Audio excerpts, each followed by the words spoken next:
নিজৰ অস্তিত্ব ৰক্ষাৰ কাৰণে এই স্বাধীনতা ৭০ বছৰত কি কি ৰন্ধি আহিল এই কথাটো আমাৰ নেতাবিলাক বুজি পাহৰিব। বেছি দিনৰ কথা নহয়, পঞ্চায়ত নিৰ্বাচন থকাৰ নামত ৰাভা আশ্ৰমত ২৪জন মানুহ গুলিয়াই মাৰিছিলে, কোনো যুক্তি নাছিল গুলিয়াই মাৰাৰ কাৰণে। নিজৰ অস্তিত্ব ৰক্ষাৰ কাৰণে কৈছিলে পঞ্চায়ত পাতিব নালাগে, ৰাভা আশ্ৰমত ইলেকশ্যন পাতক। ডিমা হাছাও কাৰ্বি আংলং যিটো ভাইলেন্স, এই ভাইলেন্স শান্ত হোৱা কিমান দিন হ'ল? যোৱা ৩০-৪০ বছৰ আগৰ পৰা যিবিলাকে জন্ম পাইছে সেইসকলে অকল আৰ্মি, পুলিচ, CRP দেখিছে, বেলেগ একো দেখা নাই। ইয়াত ভাল বিদ্যালয় নাই, স্কুল নাই, কলেজ নাই, ৰাস্তা নাই, অফিচ নাই, একো নাই। তাত খালি আছিল পুলিচ, মিলিটাৰী। দিছপুৰত বহি তেখেতসকলে ষড়যন্ত্ৰ কৰি থাকে। আজি এই জনজাতিসকলৰ যি ইতিহাস, যি জনজাতিসকলৰ ইতিহাস ১২২৮ চনৰ পৰাই আৰম্ভ হৈছিলে। আমাৰ দুখ দুৰ্যোগৰ সময় যেতিয়া আহোমসকল ইয়াত আহিল, এই আহোমসকল অহাৰ আগত ইয়াত কোন আছিলে? এই কছাৰীসকল, কছমলীয়, জনজাতীয়মূলীয় বিভিন্ন জাতি জনগোষ্ঠীয়ে নিজৰ নিজৰ ৰাজ্য, নিজৰ নিজৰ দেশ ইয়াত লৈ পেলাই শান্তিৰ সম্প্ৰীতিৰে নিজৰ ভাষা, সংস্কৃতি, অস্তিত্ব, ৰীতি নীতি, ভাষা সংস্কৃতি চব লৈ পেলাই শান্তিৰে ৰাজত্ব কৰি আছিলে, বসবাস কৰি আছিলে।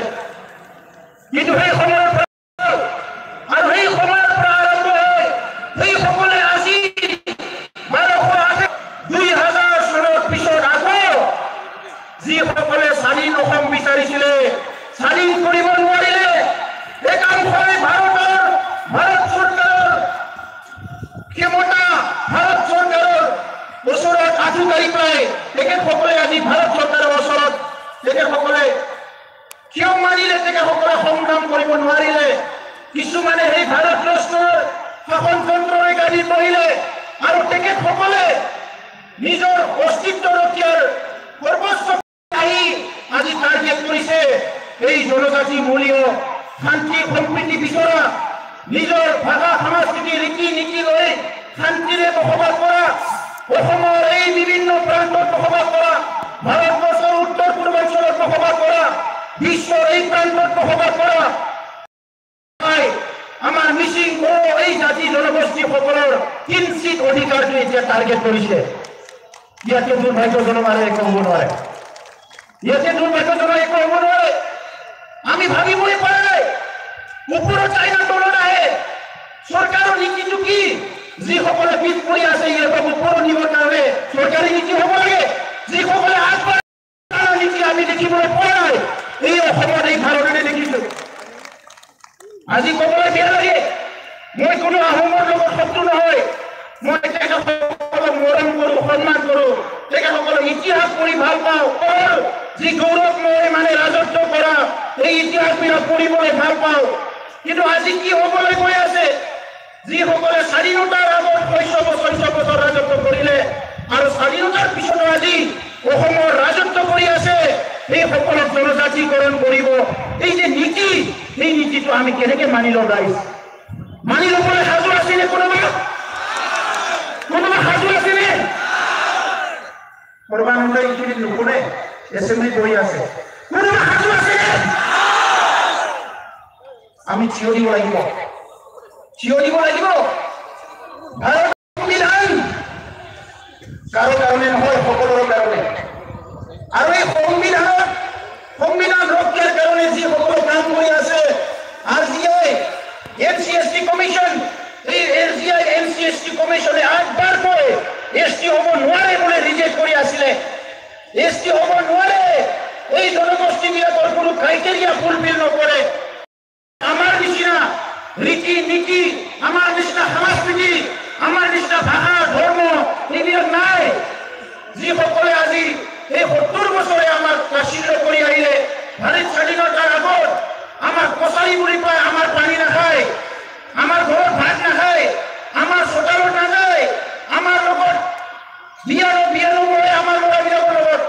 এই জনগোষ্ঠীবিলাকে আজি আহি পেলাই আমাৰ লগত একেলগে থাকিব বিচাৰিছে। তেখেতসকলে সংকটত ভুগিছে, এইটো নহয়।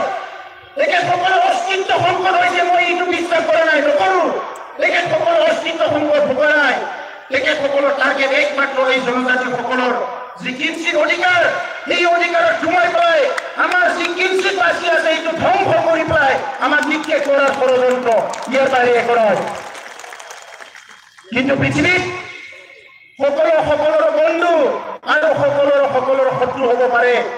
আজি তেখেতসকলে যদি ভাবি লৈছে যে আমাৰ মাত্ৰ ৩৩ লক্ষ জনজাতি আছে, তেখেতসকলৰ ১.৫ কোটি আছে, ১.৫ কোটিক লৈ পেলাই আমি মানে যুঁজিম না আমি ৩৮ লাখ লৈ পেলাই আমি টাৰ্গেট কৰিম। তেখেতসকলে যদি ভাবি লৈছে ভোটৰ অংক এই জনগোষ্ঠীবিলাকৰ এই ভূমিত কৃপা যিমান তললৈকে আছে, এই ৩৮ লক্ষ মানুহৰ কৃপা কিন্তু ইয়াতে বেছি তললৈকে আছে। আজি কাৰ্বি ভূমিত যদি মাটি খান্দি চাই 100 ফুট তলত 200 ফুট তলত তাত কোনোবা আহোমৰ হাতী নাপাব, তাত কাৰ্বিৰ হাতী পাব। আজি মিচিং লেণ্ডত মিচিং অঞ্চলত যদি মাটি খান্দি চাই তাত তলত 100 ফুট 200 ফুট তলত কোনোবা ৰাজবংশীৰ হাতী নাপাব, ইয়াত মানে মিচিঙৰে হাতী পাব। এই কথাটো মনত ৰাখিব। আৰু এই খিলঞ্জীয়া মানুহক ভূমিপুত্ৰসকলক তিলকে আপোনালোকে মাৰি পেলাইছে। এটা সময়ত অট'নমাছ কাউন্সিল দিলে কংগ্ৰেছে 15 বছৰ 17 বছৰ ইলেকশ্যন নাপাতিলে, ইয়াৰ পিছত ইলেকশ্যন পাতিলে, ইয়াৰ পিছত প্ৰতিশ্ৰুতি দিলে সকলোকে শিক্ষিত দিয়া হ'ব, কৈছে নাগালেণ্ডৰ নিচিনা বোলে 371A পাব অসমে। এইবিলাক যদি জনজাতিকৰণ হ'ব লাগে হৈ যায়, আহোম চুতীয়াসকলো যদি জনজাতি হৈ যায় 371A ভালদৰে পঢ়ি লওক। নাগালেণ্ডে ST হোৱাৰ কাৰণে 371 নহয়, তেখেতসকলে স্পেচিয়েল প্ৰটেকশ্যনৰ কাৰণে পাইছে। আৰু সিটো পাবৰ কাৰণে অসমে ST হ'ব নালাগে। ভাৰতৰ সংবিধানত কোনো এটা লাইন, কোনো এটা আখৰ, কোনো এটা দফা বুলি মেনশ্যন নাই। ভাৰতৰ কোনো ST ষ্টেটৰ কেটেগৰী নাই। যি কথা সংবিধানত নাই এই কথা আমাক শিকাবলৈ আহিছে কিয়? আপুনি পঢ়া নাই যদি আৰু পঢ়ক। ভাৰতৰ কোনো ST ষ্টেট নাই। আজি মেঘালয় ST পপুলেশ্যন বেছি কাৰণে তাক ST ষ্টেট বুলি ক'ব বিচাৰিছে। মেঘালয় ST ষ্টেট নহয়, নাগালেণ্ড নহয়, অৰুণাচল নহয়, মণিপুৰ নহয়। ভাৰতৰ কোনো ST ষ্টেট বুলি ক্ৰাইটেৰিয়া নাই। আৰু আমাক আপোনালোকে টুপি উঠাব বিচাৰিছে। চিধা কওক না, আপোনালোকে আৰু বাজিয়ক, আপোনালোকে চবেই চিভিলিয়ান হৈ যাওক। ভাষা সংস্কৃতি ৰীতি নীতি বাদ দি আমাৰ জাতিৰ ড্ৰেছ পিন্ধক, আমাৰ নিচিনা থাকক, চিধা কৰি দিয়ক। ইমান ষড়যন্ত্ৰ কৰিব কি দৰকাৰ আছে?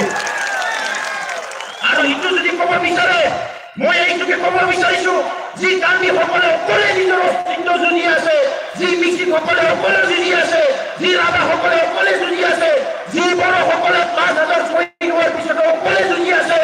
আৰু আমি একগোট হ'ব লাগিলে কিন্তু অসম শান্তি নহ'ব। এই কথা স্পষ্ট। সেইকাৰণে স্পষ্ট কথা, আমি শান্তিপ্ৰিয়। আমাৰ মানুহৰ মুখৰ পৰা কথা নলয়, আমাৰ মানুহ কথা ক'ব নাজানে, ক'ব নিবিচাৰে। নিজৰ মাটিত নিজৰ ঘৰত সুৰক্ষিত এটা ভৱিষ্যত বৰ্তমানলৈ জীয়াই থাকে, সেইটো দুৰ্বলতা বুলি নাভাবিব। কোনোবা ভাবুকি দিছে আমি অস্ত্ৰ লম, অমুক কৰিম, তমুক কৰিম। আমি অস্ত্ৰ শস্ত্ৰ একো নলওঁ। নিজৰ ঘৰ নিজৰ মাটি কোনো অস্ত্ৰৰ দৰকাৰ নাই। নিজৰ ৰক্ষা কৰিব জানো আমি আৰু ৰক্ষা কৰিম। ইয়াৰ কোনো কম্প্ৰমাইজ নহ'ব। এইকাৰণে এই সোণাৰাম ফিল্ডৰ পৰা সোণাপুৰৰ এই মানে ফিল্ডৰ পৰা আমি আহ্বান কৰিছো ভাৰত চৰকাৰ, অসম চৰকাৰক, ইয়াত যাতে আৰু ষড়যন্ত্ৰ নকৰে, ইয়াত যাতে আৰু একো নাটক নকৰে। কেটেগৰী কৰি পেলাই ST কৰিম বোলে। সেইদিনা আদিত্য ঠাকৰেৰ নেতৃত্বত আমি মানে গৈছো, কথা পাতিছো চৰকাৰৰ লগত। তেখেতসকলে কৈছে আমাৰ নোহোৱাকে ST কৰিব। ভাৰত সংবিধানত ST এটাই আছে, ST এটাই আছে, ST নাই। আৰু তেখেতসকলে যিটো ST বনাব বিচাৰিছে, এই STয়ে যদি ST হ'ব লাগে হয়, তেখেতসকলে একো ক্ষমতা নাপাব। আৰু যদি ST হ'ব লাগে, তেখেতসকলে ক্ষমতাটো আমাৰ কাঢ়ি ল'ব লাগিব। বেলেগ ৰাস্তা নাই ইয়াত, বেলেগ ৰাস্তা নাই। ৰাস্তা এটাই, তেখেতসকলে হয় ST হ'ব নোৱাৰে। আৰু যদি ST বনাই দিয়ে তেনেহ'লে আমাৰ অধিকাৰ খৰ্ব হ'বই, তাতে হ'বই। ইয়াত কোনো ৰাস্তা নাই। সুপ্ৰিম কোৰ্টে ডিক্লেয়াৰ দিছে মানুহ এজনৰ ধৰ্ম সলনি হ'ব পাৰে, বিশ্বাস সলনি হ'ব পাৰে, কিন্তু কাষ্ট জাতি সলনি হ'ব নোৱাৰে। কিয়নো জাতি নিজৰ পিতৃ মাতৃহে নিৰ্ধাৰণ কৰে। মোৰ মা বড়ো, মোৰ দেউতা বড়ো, মই ব্ৰাহ্মণ বুলি ক'লে নহ'ব। মই বড়োৱে, মোক মোক যিমান ঘৃণা কৰিলেও মই বড়ো, মোক যিমান মৰম কৰিলেও মই বড়ো, যিমান সন্মান কৰিলেও বড়ো, আপুনি যদি লেই চেই কৰে তেতিয়াও মই বড়ো, মোৰ কাষ্ট সলনি কৰিব নোৱাৰে। সেইকাৰণে চিচিটুৱাই এই 5 বছৰত দিল্লীত কিমানবাৰ আলোচনা কৰিলে চৰকাৰৰ লগত, দিছপুৰত কিমানবাৰ আলোচনা কৰিলে চৰকাৰৰ লগত, কিমানবাৰ আন্দোলন কৰিলে, আৰু আমি বিশ্বাস আৰু আস্থাত লৈছিলো এই সৰ্বানন্দ সোণোৱাল ডাঙৰীয়া জনজাতীয় মূলীয় মানুহ বলে চবে কৈছে। চিফ মিনিষ্টাৰ হোৱা দিনা আমাক চবকে কৈছে, এতিয়াতো খুশ হয় না, এটা জনজাতীয় মানুহ এছটি হল, ছালখন জনজাতি হলে নহব, মাক দেউতাক জনজাতি হলে নহব, হৃদয়খন জনজাতি হব লাগিব। আৰু জনজাতি হোৱা একো পাপ নহয়। আজি 21 শতিকাত যদি তেখেতে ভাবিছে মই নিজকে জনজাতি কৰি ললে জনজাতি ৰক্ষণাবেক্ষণ কৰাৰ কথা কলে পাপ হব। পৃথিৱীত জনজাতীয় মানুহ আমাৰ নিচিনা একে মংগোলীয় মানুহ কেকৰা শামুক খোৱা জাপান চাইনা চব বহুত আগবাঢ়ি গল। এই মানুহবিলাকক আজি যদি কোনোবাই লৈছে কৰিব বিচাৰিছে, এই কথাটো কিন্তু আপুনি ভাবি চাওক। এই কথাটো খাদ্যৰ লগত নহয়, এই কথা ধৰ্মৰ লগত নহয়, এই কথা ছালৰ লগত নহয়। আজি যদি কোনোবা বৰ্ণবাদৰ ৰাজনীতি কৰিছে, এই তেখেতে লজ্জাজনক কাম কৰিছে, তেখেতে গৰিহণাৰ পাত্ৰ। সিদিনা দেখিছো আমি আপাৰ আসামত আদিত্য ঠাকৰেক বেন কৰিব বোলে যাব নিদিয়ে। আদিত্য ঠাকৰে কোন আপুনি বুজি চাইছে? আদিত্য ঠাকৰে কিমান তললৈকে আছে আপুনি জানে? আজি আদিত্য ঠাকৰেক আপাৰ আসামত বেন কৰিব। কোনে বেন কৰিব? কিহৰ কাৰণে কৰিব? এই বেন কৰা কৰি ৰাজনীতিটো বাদ দিয়ক। আপোনালোককো আমি বেন কৰা নাই, আমাকো আপোনালোকে বেন নকৰিব। সামাজিকভাৱে আমাৰ কাৰো লগত শত্ৰুতা নাই, সামাজিকভাৱে আমি কাৰো লগত শত্ৰু নহয়। এই ভূখণ্ডত আমি বসবাস কৰি আছো, দাদা ভাই হিচাপে বসবাস কৰি থাকিম। কিন্তু চৰকাৰী যিটো ষড়যন্ত্ৰ, এই ষড়যন্ত্ৰটো আমি কেতিয়াও মানি নলওঁ। এই কাৰণে চিচিটুৱাৰ লগত যিখিনি ত্ৰিপাক্ষিক বৈঠক হৈ গ'ল, ভাৰত চৰকাৰৰ হোম মিনিষ্ট্ৰী, ইভেন হোম মিনিষ্টাৰে কথা দিছিলে যে এই কামটো আমি নকৰো। RTIয়ে কথা দিছিলে, NCSTয়ে কথা দিছিলে, কিন্তু ৰাতি এদিনতে চব সলনি কৰি তেখেতসকলে বিল লৈ আহিল। আজি কেটেগৰীয়ে যদি কৰিব লাগে, আমাৰ সুৰক্ষাই দিব লাগে। বিলটো কিয় ৰাজ্যসভাৰ আগতে আনিলে? ইয়াৰ আগতে কেটেগৰীটোত আপোনালোকে কিয় নকৰিলে? যদি আমাৰ প্ৰতি মৰম আছিল, আমাৰ প্ৰতি বিশ্বাস আছিল, তো এইকাৰণে এই চৰকাৰক বিশ্বাস কৰিব নোৱাৰে। আজিও কৈ আছে আমাক আমি বিল পাছ নকৰো, অমুক নকৰো, তমুক নকৰো। একে কথা কিন্তু 6 জনগোষ্ঠীক কৈ আছে। এইকাৰণে শৰাইঘাটৰ কেক ৰণত আমি আছো নে নাই মই নাজানো। তেখেতসকলে আজিও শৰাইঘাটৰ ৰণক আজিও জীয়াই ৰাখিছে, কিন্তু জনজাতিসকলৰ জীয়াই ৰখাৰ কিন্তু এই যে সোণাপুৰৰ কেক ৰণ, এই ৰণটো কিন্তু মনত ৰাখিব লাগিব ৰাইজ। এই সোণাপুৰৰ কেক ৰণ, এই সোণাপুৰৰ কেক ৰণটো মনত ৰাখিব লাগিব। জাতি হিচাপে জীয়াই থাকিব বিচাৰিছে যদি আমি সংগ্ৰাম কৰিব লাগিব। আজি আমাৰ মাজত বিষ্ণু ৰাভা নাই, আমাৰ মাজত ভীমবৰ দেউৰী নাই, আমাৰ মাজত আজি ৰূপকান্ত ব্ৰহ্ম নাই, আমাৰ মাজত আজি চেমচং বেৰণ নাই, কিন্তু আমি বৰ্তমানে জীয়াই থকা এই তেখেতসকলৰ তেজ যিসকলে আজি ৰাখিছে, সেইসকলে কিন্তু যুঁজিব লাগিব। সেইকাৰণে ৰাইজ, মই বেছি ক'ব বিচৰা নাই। আমাৰ ৰাজ্যসভাৰ নেতৃবৃন্দ আছে, সংগ্ৰামী নেতৃবৃন্দ আছে, সকলোৱে ইয়াক মানে বক্তব্য ৰাখিব। আমি চিচিটুৱাৰ হৈ মই এইটোকে ক'ব বিচাৰিছো যে আমি অতি চিচিটুৱাৰ আৰু ইমাৰ্জেঞ্চি এটা মিটিং কৰিম। আমি ছাত্ৰ সংগঠনবোৰে মিলি, আমাৰ ফ্ৰেণ্ড অৰ্গেনাইজেশ্যন সাহিত্য সভাৰ লগত মিলি কথা পাতি আমাৰ সংগ্ৰাম আমি কণ্টিনিউ কৰিব লাগিব। আমাৰ হাতত বিকল্প নাই। সেইকাৰণে প্ৰথম বস্তু হ'ল সংগ্ৰাম, আন্দোলন। আজি কেৱল মই তেখেতসকলে আন্দোলন কৰিছে, কেৱল মই কোৱা মানুহ বহুত আছে, AGP আছে, কংগ্ৰেছ আছে, বহুত আছে। আপোনালোকে টিভি চাইছেনে পেপাৰত? আজি ইয়াত কেইটা চেনেল আহিছে, কেইটা চেনেল, দুটা বা তিনিটা, এটা দুটা চেনেল আহিছে। ভোট এইখিনি মানুহ যে ভোট হৈছে, ইয়াৰ নিউজ নহব। সোমাই লৈছে যে জনজাতি কৰক অসম বাচাও, জনজাতি কৰক অসম বাচাও। আপোনালোকে নিজে সংগ্ৰাম কৰিব নোৱাৰি বেলেগৰ কান্তত এই সংগ্ৰামটো জাপি দিবলৈ চেষ্টা নকৰিব। আমি নিষ্ঠাৰে, সততাৰে, আত্মাৰে আপোনালোকৰ এই যে সংগ্ৰাম, আমাৰ সংগ্ৰাম, চিটিজেন বিলত আমি কৰি আহিছো আজিও কৰিছো আগতো কৰিছো কোনো স্বাৰ্থ লৈ কৰা নাই কিন্তু আজি জনজাতিসকল জাগিবলৈ সময় আমাৰ কথা কিন্তু কোনো ৰাজনীতি দলে কোৱা নাই কোনো নেতাই কোৱা নাই এই কথাবিলাক কিন্তু মনত ৰাখিব ৰাইজ এই কথা কিন্তু মনত ৰাখিব আৰু এই ভুলটো নাই নকৰিব আজি বিজেপিয়ে বিলটো আনিছে কংগ্ৰেছে কি মনে মনে আছে কোনো কথা কোৱা নাই যিমান দল সংগঠন আছে কোনো আমাৰ ক্ষেত্ৰত এই কোনো জনজাতিসকলৰ ক্ষেত্ৰত এই কথা কিন্তু মনত ৰাখিব গতিকে নিজৰ জীয়াই থকাৰ সংগ্ৰাম নিজে কৰিব লাগিব নিজৰ অস্তিত্ব ৰক্ষা নিজে কৰিব লাগিব আৰু আজিৰ পৰা ইয়াৰ পৰা এইখন ফিল্ডৰ পৰা গৈ নিজৰ জাতি জনগোষ্ঠীৰ মাজত কথা পাতক যদি সঁচাকৈ এই বাজেট সেশনত যদি বিল পাছ হয় বিল পাছ হলে শেষ নহয় বিল পাছ হলে যে আমি ৰাতি শেষ হৈ যাম এইটো নহয় ৰাইজ সংগ্ৰাম কণ্টিনিউ কৰিব লাগিব আৰু ইতিমধ্যে আদিত্য ঠাকৰে ডাঙৰীয়াই CC2 চিফ কনভেনৰ হিচাপে তেখেতে কোঅৰ্ডিনেটৰ হিচাপে ডিক্লেয়াৰ কৰিছে ইতিমধ্যে আমাৰ জোৰ সমদল গাঁৱে ভূঞে চলি আছে আমাৰ সংগ্ৰাম ইন্টেন্সিফাই কৰিব লাগিব সেইকাৰণে 7-8ৰ ভিতৰত বাকি ডিসিশন হ'ব এই ডিসিশনটো লৈ আমি আগবাঢ়িব লাগিব পদক্ষেপত নিখিল বড়ো ছাত্ৰ সন্থাৰ পৰা এই সংগ্ৰামত আমি এনি টাইম আছো সমৰ্থন জনা নহয় ইয়াত আমি এনি টাইম ইয়াত কাম কৰি যাম নিখিল বড়ো ছাত্ৰ সন্থাই পৃথক ৰাজ্যৰ কাৰণে আন্দোলন কৰি আছো আৰু এই কাৰণে আন্দোলন কৰিব লগা হৈছে এই অসমৰ ভূখণ্ডত আমাক মৰম কৰা আমাক বিশ্বাস কৰা আমি জীয়াই থকা বিচৰা উচ্চ জাতিবিলাক বহুত কম আছে যিসকলে ৰাজনৈতিক বাক জড়িত চলায় সেইকাৰণে আমি নিজৰ কাৰণে নিজে সংগ্ৰাম কৰি আহিছো কিন্তু নিজৰ সংগ্ৰাম কৰি আমাৰ জনজাতি ভাই ককাইবিলাক আমি কোনোদিন পাহৰি যোৱা নাই আৰু নাযাওঁ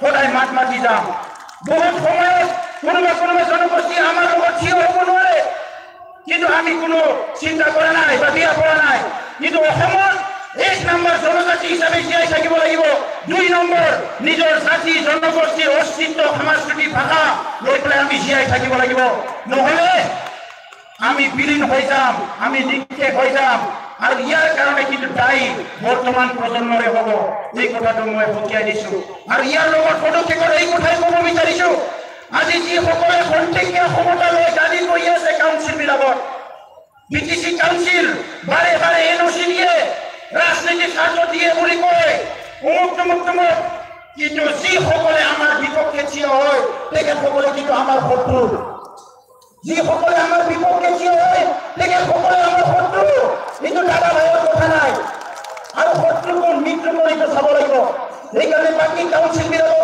আজি ইয়াৰ পৰা আমি আহ্বান কৰিব লাগিব তেখেতসকলে চৰকাৰৰ লগত যি কথা পাতে গ্ৰুপ অফ মিনিষ্টাৰৰ লগত যি কথা পাতে তাত যাতে কাৰো কথা বিচলিত নহয় জনজাতি গুৰুত্বৰ কথাটো যাতে স্পষ্ট হয় এই কথাটো আমি তেখেতসকলক সকীয়াই দিব লাগিব এইখিনিকে কৈ সকলোকে পুনৰ আদৰণি জনাই সংগ্ৰামী অভিনন্দন জনাই আজি যি এই সোণাপুৰৰ যি বিশাল সমাৱেশ এই সমাৱেশটো আমাৰ জনজাতিসকলৰ জীয়াই থকাৰ কেন্দ্ৰ হিচাপে লৈ আমি এই কথাকে আপোনালোকৰ পুনৰ এটা সংকল্প হিচাপে মনত ৰাখিবলৈ আহ্বান জনাই মোৰ বক্তব্য সামৰিছো ধন্যবাদ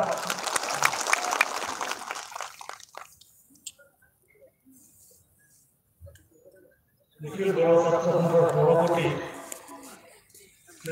প্ৰমোদ বড়ো ডাঙৰীয়া আদৰণীয় ধন্যবাদ জ্ঞাপন কৰিছোঁ আমাৰ কেইগৰাকী অতিথি আহিছে মই তেওঁলোকক চিনাকি কৰাই দিব খোজোঁ ৰতন কছাৰী সভাপতি ছাত্ৰ সন্থা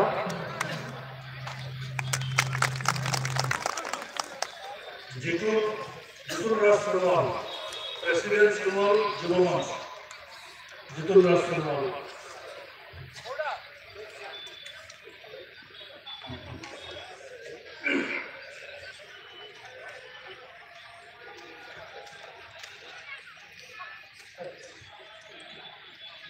আমাৰ আমন্ত্ৰণ ৰক্ষা কৰি ইতিমধ্যে আমাৰ মাজত উপস্থিত হৈছেহি আমাৰ একেবাৰে সতীৰ্থ ৰাভা আসাম অটোনমাস কাউন্সিলৰ মুখ্য কাৰ্যবাহী সদস্য শ্ৰীযুক্ত অংকেশ্বৰ ৰাভা ইয়াৰ পিছতে মই চিনাই কৰাই দিছোঁ জন্তি মদাহী সদৌ অসম মদাহী জনজাতি ছাত্ৰ সন্থাৰ সাধাৰণ সম্পাদক Dodhiram Motahi, Advisor, All Assam Motahi Janajati Students Union.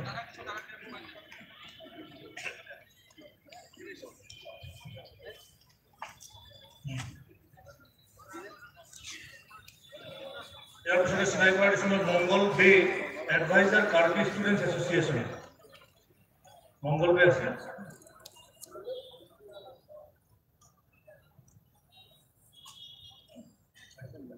Jitul Das শুনো আলোচনা আহি পাইছে আর সভাপতি কুমার প্রসাদী যুব মঞ্চ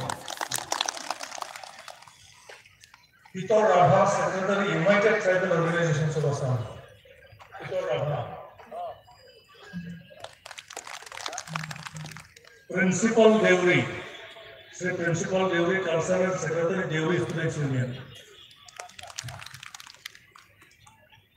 Syamal Krishna Bora, Karan Sampadak, Guru Thengar Prasari Satram. Syamal Krishna Bora, they are elected member, Thengar Prasari Autonomous Council. Bimol Singh Dey, General Secretary, United Tribal Organizations of Assam.